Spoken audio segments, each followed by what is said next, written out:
even today, I'm sure in all of our roles, there's so much more for everyone to learn all the time. So it's important to never feel overwhelmed at the amount of information you don't know, because it's just a infinite growth path, I think, is how I view a career path. Hi, everyone. It's Dean. And it's B. We're here to help you build your commercial real estate network so you can get your foot in the door and design the career of your dreams. We interview leaders in commercial real estate and hear their stories of failure, triumph, basic survival, and hard-won wisdom. It's like having coffee with the real estate pro. You're listening to How I Got My Job.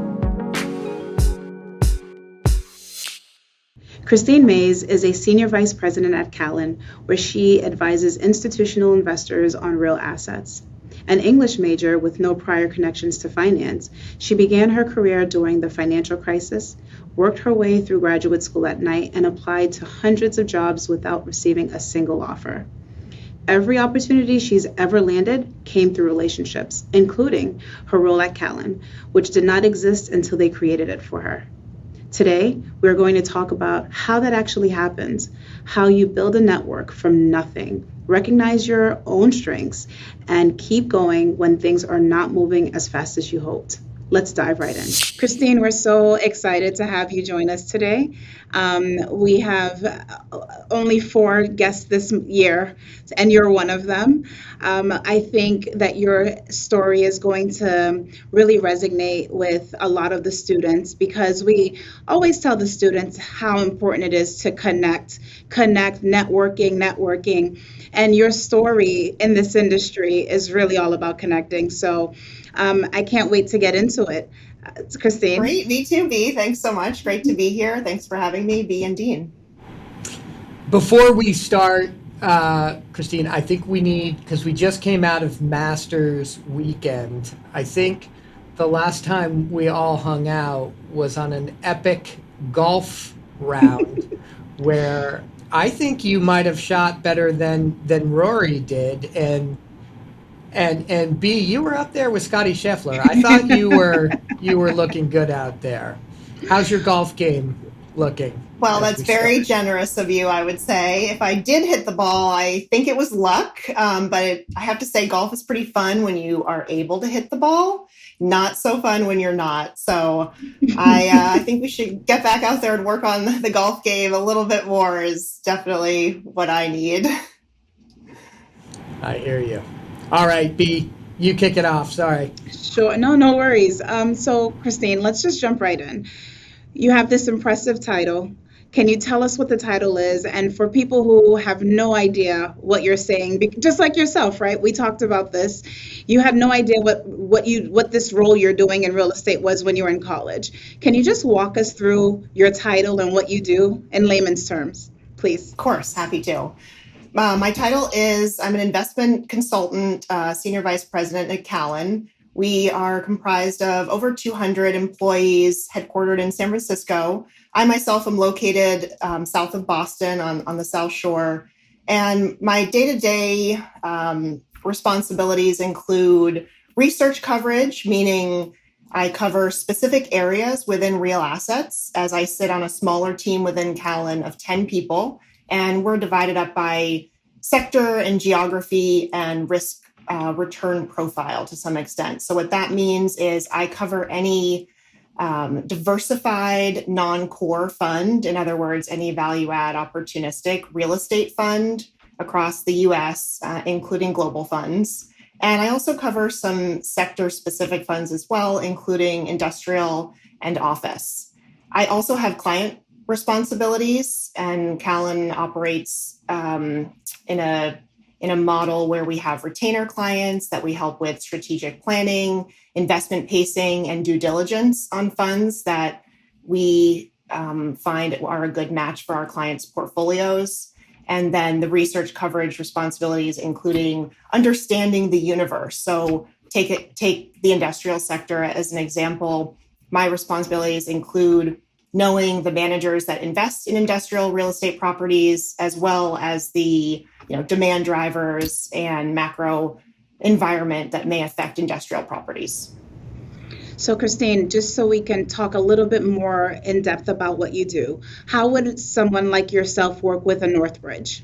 Sure. So my job is to meet with Northbridge, understand what products you offer, understand the risk and return profile that your strategies may offer to clients. And I also need to understand how that may fit into a client's portfolio. Every client portfolio and every client goals are different. So while, a Northbridge product may fit into an array of different client portfolios, there may be a client that it may not fit in for whatever reason. The client may have allocation to industrial already. The client may be too small to invest with your product for, one of your products as an example. And it's my job to be a matchmaker there and really find the right fit and the appropriate investment. And so just as an example, who are your clients so that students can understand? So they understand Northbridge and a Callan relationship. And so your clients would be who? Sure. So our clients across Callan really vary across really any institutional investor. We also have a group that services family offices and high net worth clients and advisory. So think an RIA or a registered investment advisor who is helping find investment products for their underlying clients. But generally, Callan services institutional investors, including large, medium and small U.S. public pension funds is a very large client base, endowment and foundation as well, and then defined contribution and defined benefit plans. So across that pension spectrum. And for all those listening online, I know the part of the benefit of this podcast is being able to learn all these terms that really come sort of second nature to those in real estate. So what we will do is we post a transcript, but then all the key terms that are discussed during the podcast, we can give you definitions too. So I think that's a great segue, Christine. We always like to go back to the beginning, not necessarily to the womb, but a little bit after that, because I think a lot of the students that we talk to think that, in first grade, you're saying, look, I want to work with institutional LPs and be able to provide them consulting on value add services, right? And they feel like, oh, I didn't know any of this existed. So maybe you could just give us a picture of sort of where you started, where you went to high school, and did anybody in your life have a finance background or real estate background that helped you get some insight into this world? Sure. Yeah, happy to. Moved around a bit. High school, I spent some time in Southern California, but ultimately graduated from a high school outside of Philadelphia in Pennsylvania, called Great Valley High School, which is located in Malvern, Pennsylvania, which will come into play with my first job. I went to college at a small NESCAC school, small liberal arts school in upstate New York, Hamilton College, and had an English and communications degree. Initially, I really had this idea of being a lawyer. And then once I realized how many legal documents I would be reading, although I do spend a good amount of time, as I'm sure you do too, B and D, reading legal documents, I pivoted a little bit as I wanted. I ended up, figuring out that I really wanted a client-facing role, and didn't think I was cut out for the courtroom either. So, but I really valued the English and communications degree. Hamilton is focused on writing and had, even if you were a math major, you had to take writing intensive courses. So I enjoyed it, and that was the reason I went that route. I did a few internships, actually at publishing companies in my summers between sophomore and junior year, and realized I wanted something a little bit more dynamic. So, Christine, we often hear from our students, wow, everybody that you've interviewed, they must have had it all figured out by the age of 3. I'm curious, from your perspective, did you start high school? Did you have anyone in your family that was in real estate or finance? Was that your goal going into school? It was not. No, I didn't have anyone in my family that worked in finance, and I did not know that I wanted to go down that path, including real estate. So I really started from scratch as far as knowing what I wanted to do and even having a great idea of what jobs were out there in across different industries. I graduated high school from a high school, Great Valley High School in Malvern, Pennsylvania. And after graduating from college, I moved back home in Malvern for a little bit. And the Vanguard Group is based in Malvern. And I did get that job through a connection. My mom actually had been working there for a couple years, and they have a referral program. And the reason I pursued that job was I thought it would be really interesting to learn something about finance for my personal finances, because I didn't have any education on that. And so my first job there was working at a call center. So if you called 1-800-VANGUARD, you could have reached me and I could help you with your money market account. I didn't have any licenses, so I couldn't work with clients on the brokerage side, meaning I couldn't help them purchase or sell stocks. But I could work with them on their mutual fund investments and money market. So I talked to people all day, and it was on our team we could see who could take the most calls during the day, and I really loved it. I loved talking to the Vanguard clients all day. I did end up getting my Series 6 and 63, which I really enjoyed studying for, and I realized that I wanted to do something in the financial services industry and also work with clients. So that combination of things is what I figured out what I wanted to do. And then I started exploring career paths that had that combination. I moved to Boston after that, as Malvern, Pennsylvania is not as exciting as Boston, but I'm happy to talk about that next step too. Well, Christine, I'm interested. So you made this transition on your first job into a more finance-oriented role, albeit in a call center.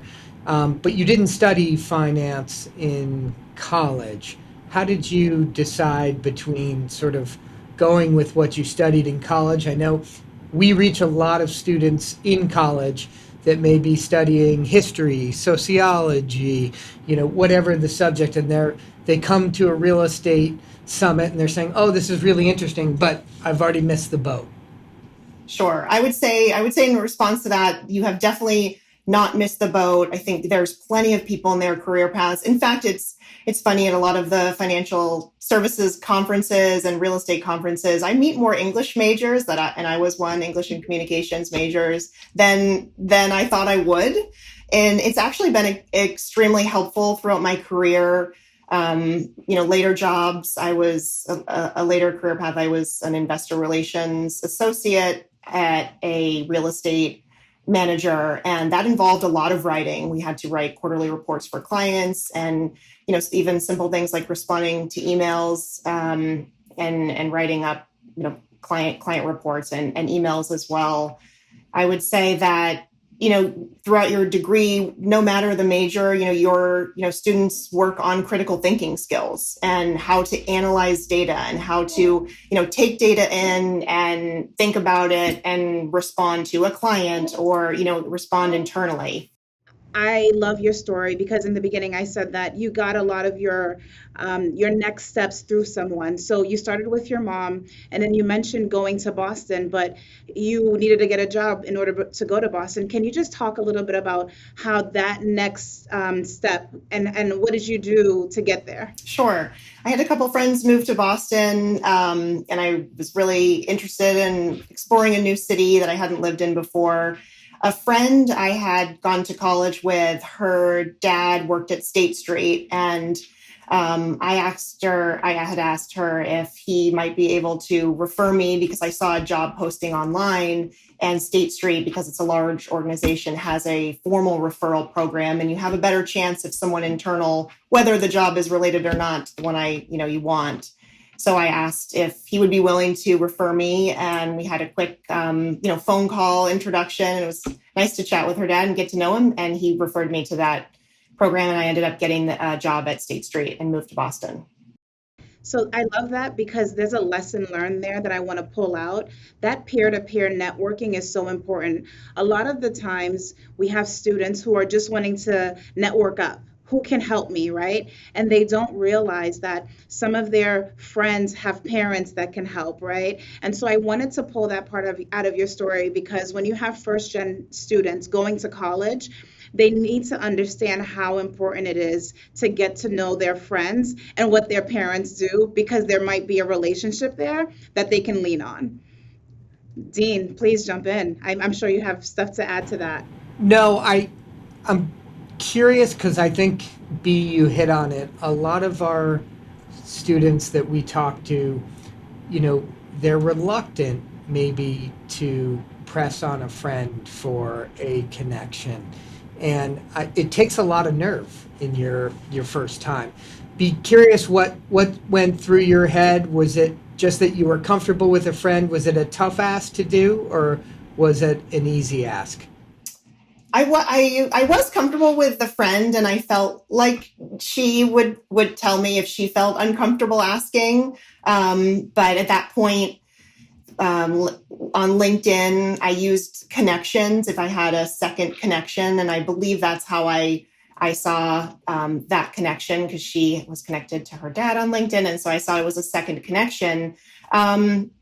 I think it's really important to ask, and people, oftentimes it is hard to ask, but people are typically flattered if you ask for help or want to help and can try to help, and if they're not able to, they, should be able to tell you, and so I think it's just important to be able to ask, and if you don't ask, you'll never know. So that was sort of the mentality I took, and it really helped out, and I built a relationship with her broader family, which was also really nice because they're pretty great. Christine, that's such a good point, and I think one to emphasize for students, just the ability to ask, because you never know what's going to happen. And in your case, you got second and third level contacts. You're able to build a relationship with the family. We see a lot of people who are successful. They're willing to just get over that fear and do the ask. And the research shows that it's a lot of second and third level connects that actually lead to jobs. So, you were certainly ahead of it looking on LinkedIn and playing that through. I'll bump it to B for the next question. I mean, and the only thing I would add to that is the worst thing that you can get is a no. And those no's also, and Christine will tell in her story, the no's also make you stronger, right? It doesn't hurt you. You might get your feelings might hurt a little bit, but when you get that yes, it's going to be all worth it. So that's what I would add to that. Christine, back to State Street, because I felt like a lot of amazing and important things happened to you at that job. Do you just want to talk a little bit about how the market was? You saw what was happening with your friends, but then you were able to advance your career even though you didn't love the job. Just that piece of the story is important for students to hear. Sure. Yeah, that was 2008. So it was 2008, 2009 was an extremely tough job market. To your point, B and Dean, about hearing no, I applied to many jobs. I wish I had a count of how many jobs I've applied to over the course of my career. And to your point, yeah, you do hear no a lot. And that's just part of the process. And it does make you even stronger just by interviewing, just talking to people with every interview, whether it's formal or informal. I learned something. And the State Street was a great stepping stone. I understood how, it helped teach me how a large corporation operates sort of behind the scenes. And it also reinforced knowing and me having me figure out what I really wanted to do. It made me realize I didn't want a sort of data-driven analytical job, and I really did want to get back in front of clients and work with clients and more with investments and that route. So in a way, it was a great stepping stone, and I moved to Boston, and I did realize for that next step I needed a little bit more on my resume. I needed something to talk about if I was going to go down the investment path. So I did start getting my MBA part-time at night from Boston University. And part of the reason I did that at State Street and started it there was they had a education reimbursement program. So I could go to school at night, work during the day, and the company would pay for it. Christine, that's a good point, and it touches on a couple of different areas that I think our students face. One is, do you go to a new city just to go to a new city because you want to live there? And then I think the second question is things come up against reality, and I think there are a lot of students that don't have to worry about paying for things like business school or law school. But sometimes you do, and sometimes it's the employer maybe that you don't want to be with for the long time. And it's right at a time when you're trying to build your career. How did you navigate all of those sort of different elements, and what would you recommend to students that are tackling those sort of big existential questions in the beginning of their career? Sure. Yeah, it was a big decision. I knew it would be a big time commitment going to school at night, and on the weekends. I personally enjoyed taking some classes that I hadn't taken during my undergraduate degree. My school didn't have requirements in the sense that most colleges and universities do. So I took my first accounting course in grad school, even economics courses that I hadn't had in undergrad. So that really helped build my confidence too, having that knowledge and base, and just dedicating the time. I had a goal to get a different job, and I tried to figure out what stepping stones I really just needed to take to get that next job. And it did work out because I was able to get an interview at my next company, Wellington Management. And I believe, I don't know if this is true or not because they didn't explicitly say, but I believe just starting school and having that on my resume got me the interview, where it may have been a little bit harder for them to pick my resume out of the stack if I had only had an English undergrad degree and just a very, very tiny bit of experience in the financial services industry. So I think it really did help. And getting to Wellington, you got that job through a recruiter, correct? I did, correct, yes. Yeah. So the only reason I wanted to bring that in is because that is also another networking way of getting into a job, right? Going online and just filling out applications, it's hard to get a job that way. So what I would say is we interviewed Hillary Shine a few podcasts back. You should definitely go back and listen to that podcast because recruiters are very important in this industry. Christine, do you want to just talk about your experience around that and how you built that relationship to be able to get to this next point in your career? Definitely. Yes. I think recruiters can be extremely helpful. There are also different recruiters may specialize in certain jobs too. So if you want to work in real estate or just more broadly investments and financial services, there are typically recruiters in every city that may have expertise in certain relationships with companies. So I think it's important to shop around, right? Contact a lot of them and talk with each one and figure out which one you think might be the best for you. You can also work with more than one recruiter. It is a relationship like anything. So building that network is an additional network. In fact, I think, in thinking back, I had contacted recruiters for some time. And then when the job sort of came much later, like they had my resume on file. And when they found a job that fit my resume, they had reached out. So it didn't happen right away, but I think the lesson learned to me there is just stick with it and continuing, making connections and networking, whether it's recruiters or family friends or colleagues. Christine, that's a good point. I think a lot of people that don't have experience networking think that it's, oh, I went to this event or I had coffee with this person and nothing came out of it. And I think, B and I often talk about, you're really laying seeds, you're trying to grow relationships over time, and you never know when they'll come into play. But it's not transactional. And I'd be curious, just throughout this sort of professional part in your career, how did you build those relationships beyond just, hey, I'm having coffee with you about a job or with a recruiter? How did you make something deeper out of it?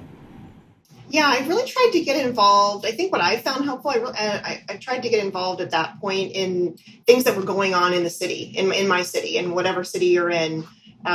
So Boston, for example, has, at least for real estate, there's WIRE, Women in Real Estate. There's certificate. So the CFA Institute puts on various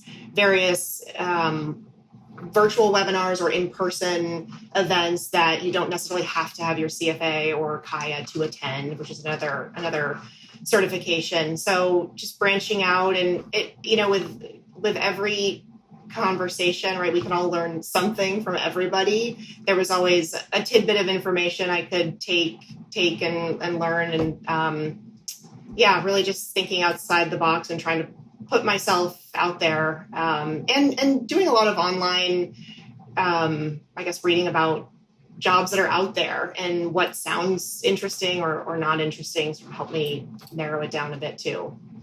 Yeah. So Christine and I met at Wire, just to put that out there. And we've been friendly ever since. And it was actually at a boot camp for golfing, and so that's how it really started. So again, students, one thing to note here. There are resources for students to go to, Wire. There's student pricing. Some of them are free if you're for these type of organizations. So the earlier you get into it, the more confident you can get, and then also you can just start networking. So please jump into those type of organizations. If you go onto our website under the resources section, there's a bunch of resources on those organizations as well.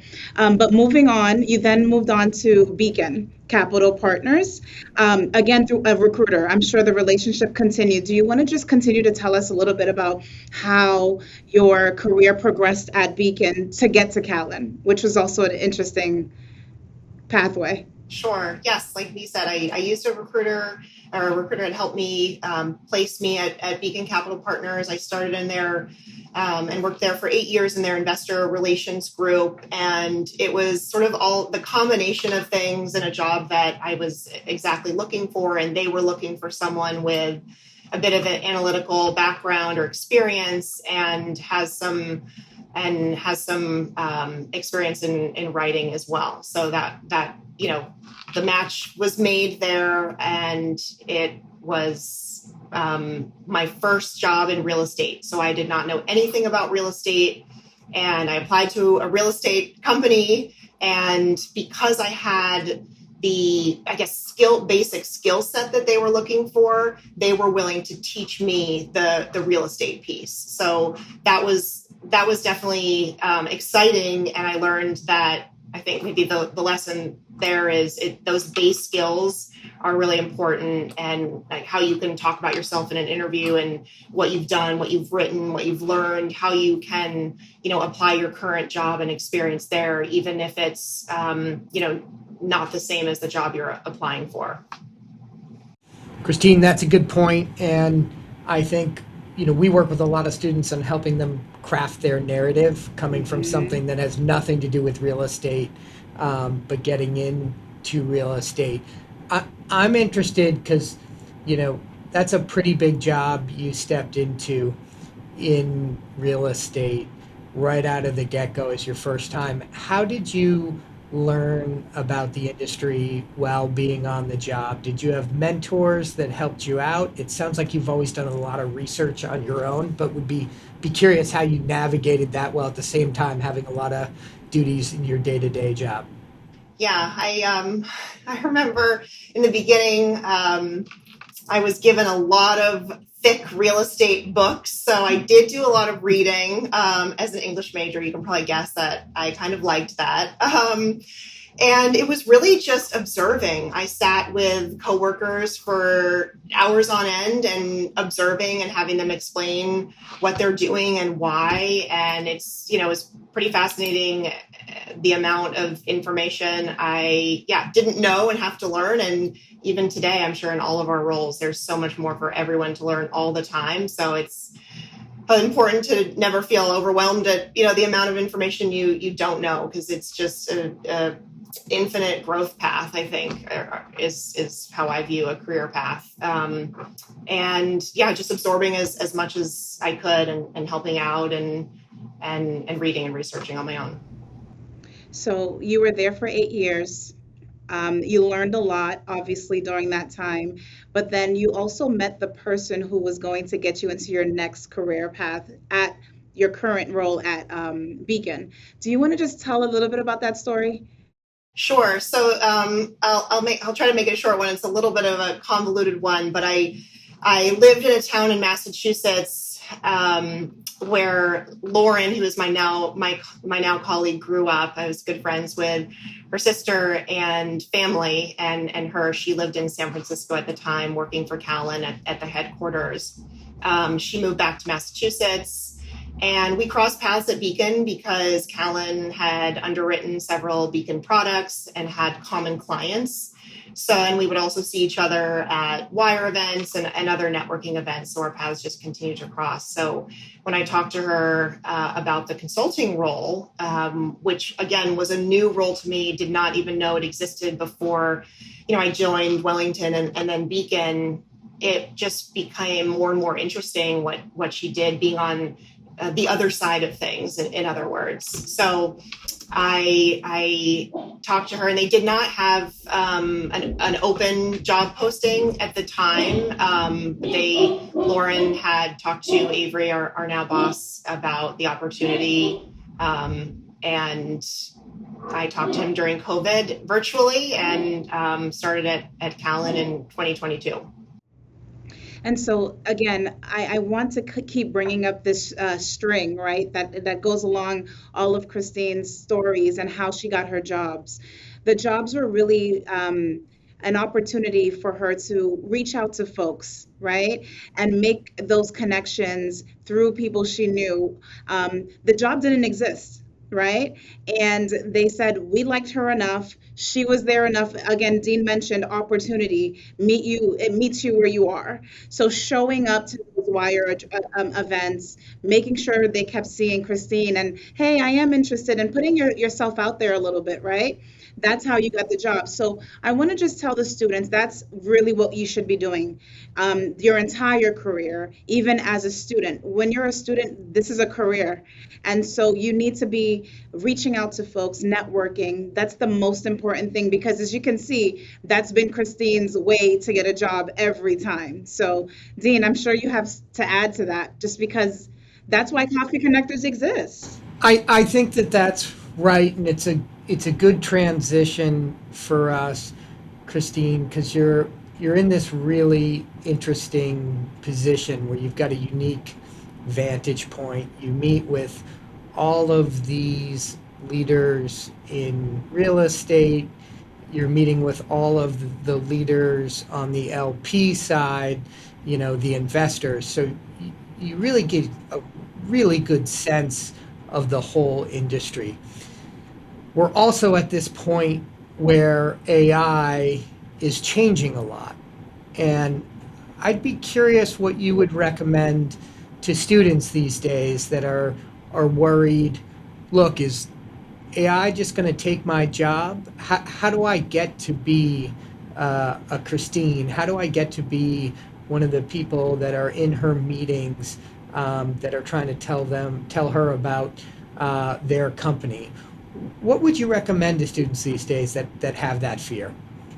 Yeah, it's amazing to me how fast everything is evolving and changing. And I think being able to use AI is probably, and I don't want to predict the future by any means, but going to be an important skill to understand, how to prompt AI and leverage it to your advantage. I think maybe, Dean, to your question about making some jobs obsolete, I think jobs where there is a relationship aspect to it, I don't know. I can't think of a way AI can really fully replace a relationship and trust in another person. And ultimately, at this point in our lifetime, investments are still made by people. Of course, they're supplemented by AI and data and validated, through AI. But again, people are, and hopefully are making that ultimate decision, at least on the real estate side. Maybe not on a quant hedge fund or something like that. But again, it comes down to relationships a lot of the times, and trust, and building that over time. And it does take time. It's not an overnight thing. So using AI to help you and supplement you and your work, but ultimately, I don't know how you feel about it, Dean and B, on your end. Yeah, I think that AI just highlights the trust and human connection even further, because AI kind of, to me, evens the playing field for those who may not be able to model, or for those who may not be able, but they understand the real estate, right? And so in my mind, and whenever I speak to LPs, they're like, we make deals with people and not the business. And so, because the business ultimately you can figure out, but who you're dealing with on a day-to-day basis, if the market's not doing well, who you're going to be reaching out to get an update, that's what matters. And so that relationship piece never goes away. AI is going to enhance your role and be able to make things easier for you to have things at your fingertips, right? And make it easier for you to understand certain things. But I think that relationship never goes away. And I think what we're seeing is it just enhances the need for what we are doing here. We're seeing floods of applicants, right? Because anybody can write a decent cover letter and make a resume. And so relationships really do come through. And I think for those that aren't born with networks, it's harder, but it's a real opportunity for people to develop a network. Because I think, as you pointed out in the beginning, Christine, like, people want to help you, and people enjoy doing that. And when you ask, you can get it. You don't have to bat 1,000, right? You can try to get meetings with 10 people and get meetings with one, but that one meeting can make the difference. Christine, how do you, I guess the question for you would be, how do you see your job evolving over the next 5 years? Do you think that there'll be things that you do differently because of AI, or do you think that there are things, not only that you're doing differently, but that you've done the same, but maybe lean into even more because of this new technology? Sure. Yeah, definitely. We're like everybody, I think today, everyone trying to figure out the best way to use it efficiently to help with tasks such as using data, I think. So, as a consultant, we do have access to a lot of information and a lot of data across managers. And in the past, it's been fairly manual, going through all of the data. And I think that could be a place AI could really help.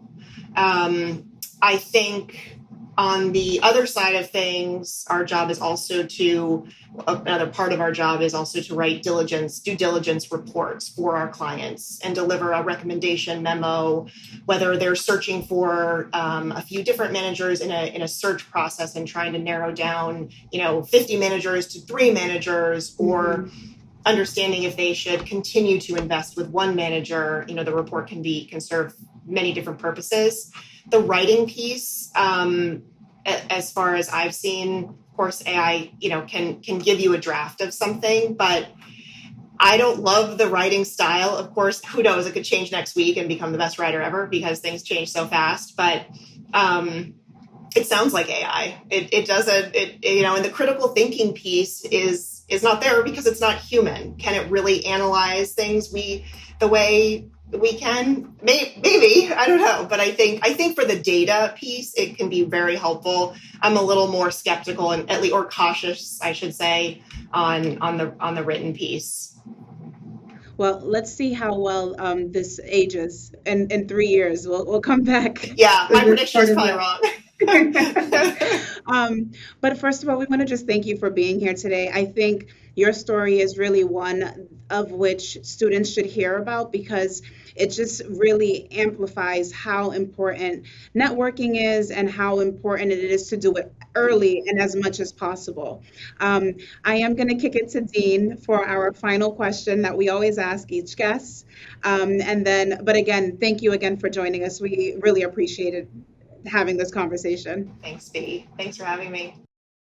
Yeah, Christine, I'll echo that. This was awesome, and it was great to hear from you. And I think, the theme that comes through is just resilience and proactivity. I mean, it's just everywhere you went, you tried to learn more, you captured more information, you made connections, and you kept pushing forward. And I think that that's a great lesson for all of our students. So I don't know if there's anything that you would tell a younger version of yourself, but our final question, we always call the hot tub time machine question.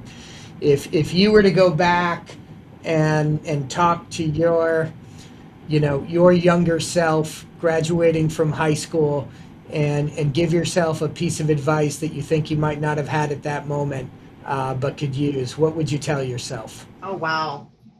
Well, I did hear at a conference last week that anyone with children graduating high school, they should all go into a trade versus anything else. Unfortunately, all I know is how to install a new light bulb, electrician-wise. But I think I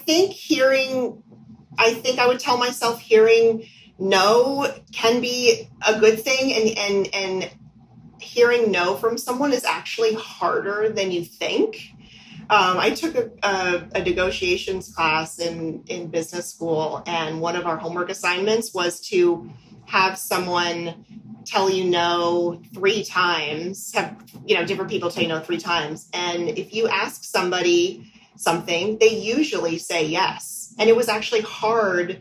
It was actually hard to get somebody to say no, and we had to get it 3 different times. It was amazing the stories that all my classmates had. I mean, people would ask for money, and I forget what the maximum money amount someone had ever gotten, but it's hard to hear no, and I think getting comfortable with asking appropriate questions is maybe something I'd tell myself, that it's okay to do that. I think that's great advice. Thank you so much, Christine, for joining us.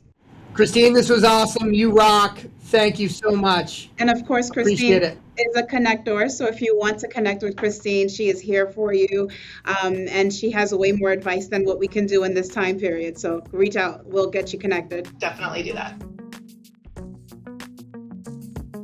Thank you for listening to How I Got My Job, a podcast from Coffee Connectors. Coffee Connectors helps connect first-gen college students with a whole new level of opportunity in commercial real estate. To learn more, visit coffeeconnectors.com. We would love to connect with you.